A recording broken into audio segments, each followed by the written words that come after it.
slow up, no I don't take shit. I got no love for the fakeness. If you wanna play tough and wanna hate this, I'll always show up. I don't ever slow up, no I don't take shit. I got no love for the fakeness. If you wanna play tough and wanna hate this, I'll always show up and make a statement. I don't ever slow. देखिए JEE 25 का एक binomial theorem का question है और ये जो JEE series है जो मैं आपके साथ ले रहा हूं रेगुलरली, इसका एक ही पर्पस है कि आप अपना कैसे जेई में हाईएस्ट स्कोर करें, 99 प्लस परसेंटाइल किस तरह से बनाएं। उसके लिए दो तीन चीजें हैं जो बहुत ध्यान रखना। Number 1 understanding of question, number 2 right approach, number 3 steps बहुत प्रॉपर लिखें और कई क्वेश्चन ऑप्शन या लॉजिक या ट्रिक से होते हैं, उन पे भी नजर रखें। अब पर इस क्वेश्चन को अगर हम ध्यान से देखें तो यहाँ पे दिया हुआ है if in the expansion of 1 plus x की whole power p 1 minus x की whole power q the coefficient of x and x square are 1 and minus 2 respectively then p square plus q square, यानी यहां पर दो squares का सम लिखा हुआ है, राइट।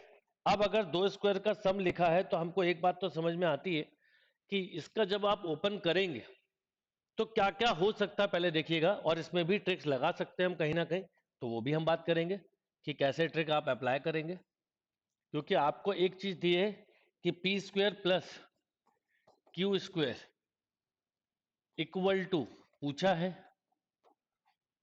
राइट। इसका मतलब अगर मान लीजिए थोड़ी देर के लिए कि जैसे मान लो ऑप्शन हम देखें कि ऑप्शन अगर 18 होता तो ऐसा जब भी हो सकता था जब पी और क्यू दोनों इक्वल हो और 3 3 हो, ठीक। बी ऑप्शन में पॉसिबिलिटी बनती हुई नहीं दिखती, क्यों? बी में बन सकती है, टू पी भी 2 हो और क्यू भी 2 हो। अच्छा, इसमें p की वैल्यू आप 4 भी ले सकते हैं और q की वैल्यू आप 2 भी ले सकते हैं, सॉरी 4, हाँ 4 ले सकते हैं, 4 का स्क्वायर 16 एंड दिस, तो 4 और 2। इसको देखें तो p की वैल्यू हम 3 ले सकते हैं, मतलब किसी एक की, और q की वैल्यू हम 2 ले सकते हैं, तो 9 + 4 13। यानी ये केसेस हमारे सामने निकल के आ रहे हैं। यहाँ पर p और q दोनों को 3 3 ले सकते हैं। थोड़े ऑब्जर्वेशन पे काम करना चाहिए। यहां पर हम देखें तो p और q को 2 2 ले सकते हैं और यहां पर हम 4 2 टाइप से कुछ ले सकते हैं। अब अगर इस क्वेश्चन को हम समझे तो ये क्वेश्चन ऐसा है कुछ, देखिए 1 प्लस एक्स, तो 1 प्लस एक्स की whole power p 1 minus X की होल पावर q। तो अगर हम इसको ओपन करें तो 1 plus P X plus P C two into X square, बस इससे आगे मत लिखिए। यहां पर अगर ओपन करेंगे तो 1 minus Q X plus Q C two X square and so on, right. अब x का कोफिशिएंट जब इस 1 का इसमें होगा तो मिलेगा और जब इस 1 का इसमें होगा तो p minus Q equal to आपके पास 1 है। तो इसका मतलब ये ऑप्शन और ये दो ऑप्शन रिजेक्ट, इवन ये भी ऑप्शन रिजेक्ट क्योंकि 4 और 2 का डिफरेंस कम होता है। तो इसका मतलब इसका आंसर होना चाहिए 13। अब आप इसे पूरा सॉल्व कर रहे हैं तो मे बी आपका टाइम बढ़ जाए, मे भी आपका टाइम बढ़ जाए, पर अब इसको क्रॉस चेक करना भी बताता हूं, पूरा तरीका भी बताता हूं। पर क्योंकि दोनों का डिफरेंस 1 है और वो एक ही कंडीशन में पॉसिबल होते हुए दिख रहा है, राइट। इसका मतलब ये 1 प्लस एक्स का होल क्यूब है ऐसा समझिए, और ये 1 माइनस एक्स का होल स्क्वायर। और अब देखो अगर आप ध्यान से तो 1 plus 3x plus 3x square plus x cube, और इसको ओपन करते तो 1 minus 2x plus x square. अब बताओ आपको x के कोफिशिएंट की बात करते तो ये 3a माइनस 2, तो कोफिशिएंट ऑफ x अपने आप 1 आ जाता है। स्क्वायर की बात करते तो स्क्वायर में क्या क्या आता देखिए आप जरा, ये आता 3, इसका से होता तो -6, और इस 1 का देखो, इस पहले इस 1 का बताओ इसमें होगा नहीं होगा, इसमें होगा नहीं होगा, इसमें होगा तो मिलेगा 3, फिर इस 2 का होगा तो -6, फिर एक्स स्क्वायर का हुआ तो 1, तो ये मिला -2। देखिए दोनों कंडीशन वेरीफाई भी हो रही है, यानी जो हमने सोचा था वो करेक्ट है। अब आप सोचिए कि इस क्वेश्चन को मैं अगर पूरे मेथड से कर रहा हूं, मान लो कर रहा हूं, तो टाइम तो लगेगा। तो आपको अपनी स्मार्ट स्किल को भी डेवलप करते हुए चलना है जिससे कि आप क्वेश्चन कम समय में सॉल्व कर पाए। तो एक तो ये तरीका हो गया जो मैंने आपको पहले ही क्वेश्चन के ऑप्शन को देख के ही लॉजिक से बताया, फिर आपने निकाल भी लिया। अब अगर आप ये पूरा कर रहे होते तो आपके पास एक इक्वेशन आई p minus Q equal to 1, right. अब ये x के कोफिशिएंट से आई, अब इसका स्क्वायर का कोफिशिएंट निकालोगे तो इस 1 का इसमें होगा तो निकलेगा pc2, राइट। फिर इस qx का इसमें होगा तो मिलेगा माइनस P इंटू क्यू, और फिर इन दोनों का होगा तो मिलेगा, तो PC2 into QC2 equal to -2। अच्छा, यहां से आप P की value in term of Q निकाल सकते हैं, एंड देन इस इक्वेशन को जब सॉल्व करेंगे तो P और Q कैलकुलेट होगा, बट टाइम लग जाएगा। तो कई जगह पे अगर आपने अपनी स्किल्स पे काम किया तो टाइम टेकिंग क्वेश्चंस को भी आप बहुत ही शॉर्ट टाइम में सॉल्व कर सकते हैं। देखिए, बाइनोमियल थ्योरम का जेई का 24 का क्वेश्चन है, और क्या क्वेश्चन है जरा ध्यान से देखिएगा कि if the term independent of x in the expansion of root a x square plus 1 upon 2x cube की whole power 10 is 105 then a square। अब देखिए, इसमें सबसे पहले इस क्वेश्चन को अगर हम समझें तो हमको ये पता करना होगा कि कौन सा टर्म पर्टिकुलर इंडिपेंडेंट टर्म है। इसके लिए एक शॉर्ट ट्रिक फॉर्मूला है जो मैंने कई बार बताया, एक बार फिर भी रिवाइज कर लेते हैं कि अगर ax power p plus bx power q whole power n में coefficient of x power z अगर आपसे पूछा जाए तो वो होता है p मतलब n minus R into P plus Q R equal to Z. इससे r कैलकुलेट होता है, और ये r आप यहाँ पे रख देंगे तो इससे आपको टर्म कैलकुलेट होगा। इट मीन्स कि यहाँ पर अगर हम ध्यान दें तो आप पहले पता करिए क्या होगा, तो 10 minus R N minus R into P minus Q R, ये पावर ऊपर जाएगी तो 3, तो माइनस 3r इक्वल टू 0, यानी 20 माइनस 5r इक्वल टू 0। तो एक तरह से r हो गया 4, तो फिफ्थ टर्म हो गया, राइट। यानी अब आपको फिफ्थ टर्म को कैलकुलेट करना है, 4 प्लस 1 को, और कोफिशिएंट बोला तो आप डायरेक्टली लिखिए 10c4, राइट, इनटू रूट ए की पावर आप इन दोनों का डिफरेंस लिखेंगे यानी 6, और यहां पर लिखेंगे 1 अपॉन 2x2 की पावर 4, राइट। अब आपकी कैलकुलेशंस आपको करना है, और वो भी राइट कैलकुलेशन करना है जिससे कोई मिस्टेक ना हो। अब देखिए, इसको बोला गया है 105, तो आपको a स्क्वायर बताना है।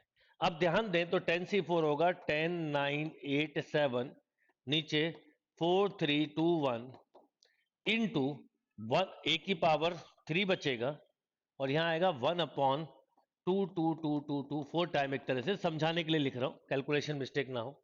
अब देखिए, जैसे 4 और 2 8 से पूरा पूरा 8 कैंसिल कर दीजिए आप, ठीक है। 3 से ये भी 3 टाइम कैंसिल कर दीजिए। अब ये हो गया 20। अब देखो, अगर मैं एक 2 से इसको कैंसिल करूं तो ये 5 टाइम हो गया, और 15 7 जा 105, तो ये पूरा ही कैंसिल हो गया। तो a क्यूब मिला 2 का क्यूब, इसका मतलब a मिला आपको 2, और a मिल गया 2, तो आपसे पूछा है a स्क्वायर क्या होगा, तो आप बोलोगे 4। यानी जेई का क्वेश्चन है, बट अगर आप सही टेक्निक से क्वेश्चन को सॉल्व कर रहे हैं तो आप बहुत लीस्ट टाइम में क्वेश्चन को सॉल्व कर सकते हैं। देखिए क्या क्वेश्चन है, the number of real solution of the equation x square plus 3x plus 2 minimum of mod x minus 3 comma mod x plus 2 is। JEE 25 का क्वेश्चन है। क्वेश्चन बड़ा प्यारा है, और क्वेश्चन को अंडरस्टैंड करना ज्यादा इंपॉर्टेंट है। ये दो अलग अलग कर्व है, अगर हम लॉजिकली समझे तो ये दो अलग अलग कर्व है। इसको ग्राफिकल मेथड से करेंगे तो बहुत जल्दी होगा। जैसे ये, इसको y मान लीजिए, तो ये y equal to X square plus 3x plus 2 है, और इसको आप ऐसा लिखो y equal to minimum of, mod में मिनिमम ही बोल सकते हैं, mod x minus 3 comma mod x plus 2। अब पहले इसका मतलब समझना क्या होता है, कई लोग इसका मतलब नहीं समझ पाते। जैसे मैं मान लो आपसे बोलूं कि x की वैल्यू 5 लो, एक एग्जांपल दे रहा हूं, तो आप यहां पर लिखते 5 पे लिखते 2 और 7, राइट। तो इस समय ये मिनिमम है, तो इस समय x इक्वल टू 5 के लिए ये वाला कर्व निकल के आएगा। अगर मैं बोलूं x की वैल्यू, सपोज x की वैल्यू -2 रखो, तो आप जब -2 रखते तो बेटा ये -2 ये -5 हो जाता, और ये यहां पर -2 रखते तो 0 हो जाता। अब मैं बोलूं इसमें क्या निकल के आएगा, तो आप बोलते सर 0, यानी फंक्शन इस समय निकल के आएगा मॉड x प्लस 2। यानी x की डिफरेंट डिफरेंट वैल्यू जो भी आप ले रहे हैं, मान लो कि x की वैल्यू आपने सपोज -10 ली, ये समझाने के लिए बता रहा हूं, तो आप -13 लिखते यहां पर, और यहां पर लिखते -10 ये 8, तो -8 मॉड में लिखते, तो ये छोटा है, तो इस समय मॉड x प्लस 2 निकल के आता। पर अगर आप x की वैल्यू +10 लेते तो ये बेटा क्या होता, 7 होता, और ये होता 12, तो ये 7 निकल के आता, मतलब आप लिखते मॉड x माइनस 3। तो आपको एक बात समझ में आ रही है कि पॉजिटिव में ये वाली वैल्यू बड़ी आ रही है, मतलब ये छोटा है मिनिमम पॉजिटिव के समय में, और निगेटिव के समय में ये है, क्योंकि नेगेटिव नेगेटिव पॉजिटिव हो जाएगा। तो अब इसका अगर हमने ग्राफ सही ट्रेस कर लिया तो ये क्वेश्चन हम इजीली क्रैक कर सकते हैं। पर ये मिनिमम का क्या मतलब था पहले वो समझे। अब मैं आपसे बोलूं कि इसका ग्राफ बनाओ, तो देखो आप ग्राफ बनाने का सबसे बेस्ट टेक्निक ये है कि मॉड फंक्शन अगर हो तो वो अपने ब्रेकिंग पॉइंट पर, इसको जीरो से इक्वेट करो तो ब्रेकिंग पॉइंट पे टर्न होता है। यानी अगर मैं आपसे केवल मॉड एक्स का ग्राफ बोलता तो ऐसा होता। अगर मैं आपसे बोलूं मॉड एक्स माइनस थ्री तो इसका ब्रेकिंग पॉइंट 3 है, और मैं बोलूं मॉड एक्स प्लस 2 तो इसका ब्रेकिंग पॉइंट -2 है। तो इसका मतलब ये हुआ कि यहां पर हम चाहें तो हम क्या क्या कर सकते हैं। सबसे पहली बात करें तो हम यहां पर चाहें तो -2 जैसे यहां आएगा, -2 0, ठीक है। हम इसका ग्राफ बनाते हैं -2, 0, ये हो गया, ठीक है। मतलब और ये -2, 0, अगर मैं x की ठीक वैल्यू 0 रख दूं, यहाँ पे 0 0 होगा, तो x की वैल्यू 0 रखने पे ये 3 देगा और ये -2 देगा। तो ये ग्राफ कुछ ऐसा बनेगा, लाइक दिस। ओके, अब अगर मैं आपसे बोलूं कि इसका ग्राफ बनाओ तो आप इसको ब्रेक करते 3 पे, ये 3, 0, राइट। अब x की वैल्यू अगर मैं 0 रख दूं तो ये 0 रख दूं तो 2 ये मिलेगा, पर x की वैल्यू 0 रखने पर ये अगर हम ध्यान दें तो ये 3 तक जाएगा, यानी कुछ ऊपर कट करता हुआ जाएगा, लाइक दिस, ऐसा ग्राफ। बट आपको मिनिमम बोला है तो मिनिमम में मैक्स वैल्यू नहीं लेगा, इसका मतलब इतने पोर्शन को आपको रफ कर देना चाहिए। पहले तो यहां पे ये रफ कर देना चाहिए। ये हो गया मिनिमम का ग्राफ, राइट। जो सबसे छोटी वैल्यू है वो बतानी, जैसे x की वैल्यू जब 0 आ रही है तो क्या यहां पर ये ऊपर नहीं जाएगा, ये लाइन भी नहीं जाएगी, लॉजिकली ये लाइन भी नहीं जाएगी। ओके, ये हुआ इसका ग्राफ।